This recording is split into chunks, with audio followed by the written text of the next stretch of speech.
Di sela-sela agenda World Economic Forum Davos, pemerintah Indonesia meraih komitmen hubungan kemitraan dari Amerika Serikat. Amerika berjanji akan memperkuat kerjasama bidang perekonomian.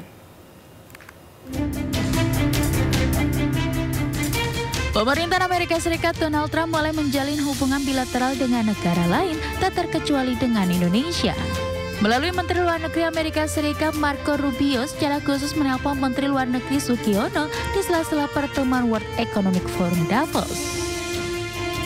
Dalam pembicaraan via sambungan telepon Menlu Sugiono dan Menlu Marco Rubio sebagai fokus memperkuat keamanan dan kemakmuran di kawasan Indo-Pasifik serta memperluas kemitraan strategis antara Indonesia dan Amerika Serikat.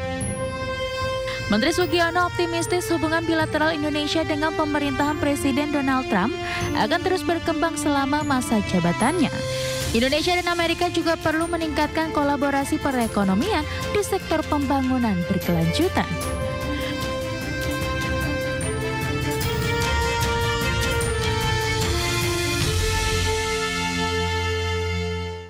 Presiden Prabowo Subianto memerintahkan untuk melakukan penghematan belanja APBN dan APBD tahun 2025 sebesar Rp306,69 triliun melalui instruksi Presiden nomor 1 tahun 2025. Dalam Inpres tersebut disebutkan rencana efisiensi meliputi belanja operasional dan non-operasional.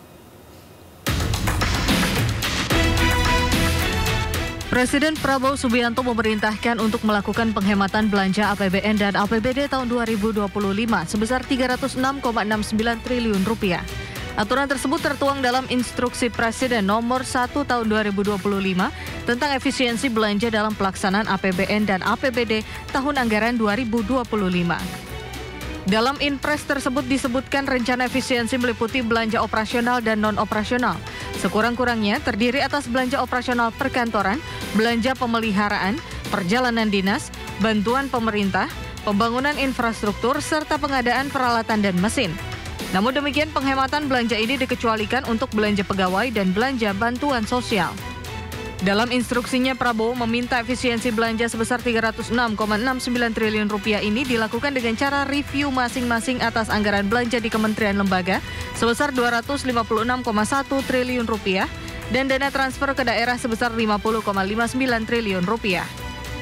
Efisiensi belanja diprioritaskan selain dari anggaran yang bersumber dari pinjaman dan hibah, rupiah murni pendamping kecuali tidak dapat dilaksanakan sampai dengan akhir tahun anggaran 2025. Anggaran yang bersumber dari penerimaan negara bukan pajak Badan Layanan Umum, kecuali yang disetor tahun anggaran 2025 ke kas negara, serta anggaran yang bersumber dari surat berharga syariah negara dan menjadi underlying asset dalam rangka penerbitan SBSN. Prabowo meminta seluruh Menteri Kabinet Merah Putih menyampaikan hasil identifikasi rencana efisiensi anggaran kepada mitra komisi di DPR RI untuk mendapat persetujuan.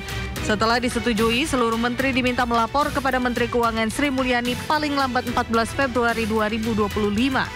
Sementara itu, para kepala daerah diminta untuk menyesuaikan APBD 2025. Hal ini sebagai imbas dari dana TKD sebesar Rp50,59 triliun yang dipangkas.